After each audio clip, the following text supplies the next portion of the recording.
अस्सलामुअलैकुम मेरी प्यारी यूट्यूब फैमिली, कैसे हैं आप लोग। उम्मीद है बिल्कुल ठीक ठाक होंगे और ख़ूब मज़े कर रहे होंगे। आज मैंने बनाया जो है बहुत ही कम इंग्रेडिएंट्स के साथ जो है मटन बनाया, लेकिन नमकीन मटन। उसमें ज़्यादा इंग्रेडिएंट्स ऐड नहीं होते और वो इतना लजीज बनता है। सिर्फ मैंने ऑयल जो है वो पोर किया उसमें जो है कुकर में, प्रेशर कुकर में, आप चाहें तो पतीले में भी बना सकते हैं। और इस तरीके से चिकन और बीफ ही बहुत मज़े का बनता है।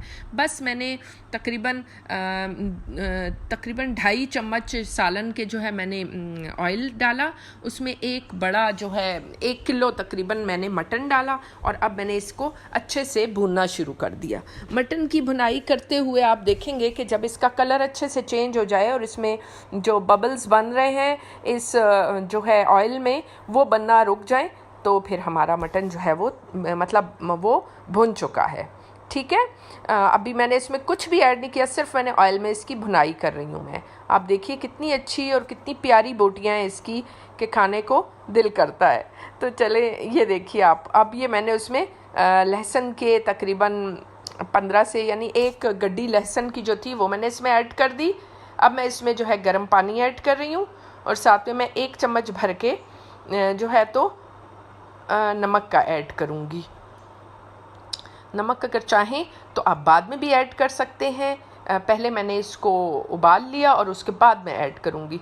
उबाला मैंने सीटी कुकर में सीटी आने के बाद तकरीबन मैंने उसको तकरीबन 18 से 19 मिनट दे दिए और उसके बाद मैंने चेक कर लिया कि आया कि ये गल गया है या नहीं। बिल्कुल परफेक्ट जो है वो गला हुआ था। अब मैंने इसकी दोबारा से इसका जो इसमें जितना इसने पानी था तकरीबन मैंने इसमें 1.5 गिलास पानी ऐड किया था। वो 1.5 गिलास में से 1 गिलास बाकी बच गया, उस पानी को मैंने ख़त्म करना था। अब मैंने उसमें आखिर में नमक इसलिए ऐड किया ताकि इसके अंदर जो है वो जो लेस सी आती है जो मटन जिसकी वजह से बच्चे नहीं खाते, तो वो चीज़ ना हो। सिर्फ मैंने इसमें नमक ऐड किया। इसके अलावा ग्रीन चिलीज़ 5 से 6 और उसके अलावा 1 बड़े लेमन का जूस जो है मैंने ऐड किया और मेरा जो वो था वो बिल्कुल रेडी हो गया। और ये किस कदर लजीज था कि मैं आपको क्या बताऊं। यकीन करें, वो जो है हमारे घर गेस्ट आए हुए थे और उन्होंने सब खाने छोड़ के ये मटन खाना शुरू कर दिया।